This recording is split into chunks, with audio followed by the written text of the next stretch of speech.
তো প্রিয় দর্শক, আসুন শুরুতে জেনে নেব আজকের আবহাওয়া সকাল থেকে কেমন থাকবে এবং সারাদিন কেমন থাকবে, আর কোথায় কোথায় ভারী বৃষ্টি, কোন কোন জেলায় হালকা থেকে মাঝারি বৃষ্টি, কোন কোন জেলায় রয়েছে দমকা হাওয়া বয়ে যাওয়ার সম্ভাবনা। আবহাওয়া সূত্রে আমরা জানতে পারছি, উপগ্রহ চিত্রে দেখতে পাচ্ছি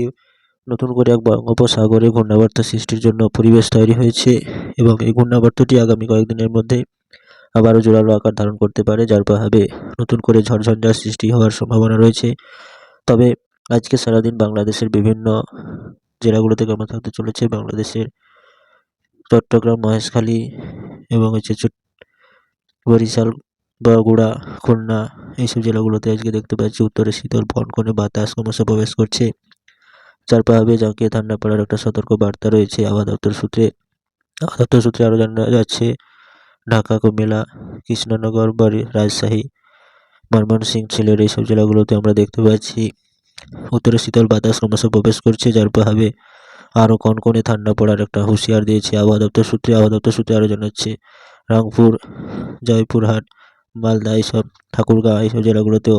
একই রকম ঠান্ডা পড়ার একটা জোরালো সম্ভাবনা জারি করলো আবহাওয়া দপ্তর সূত্রে।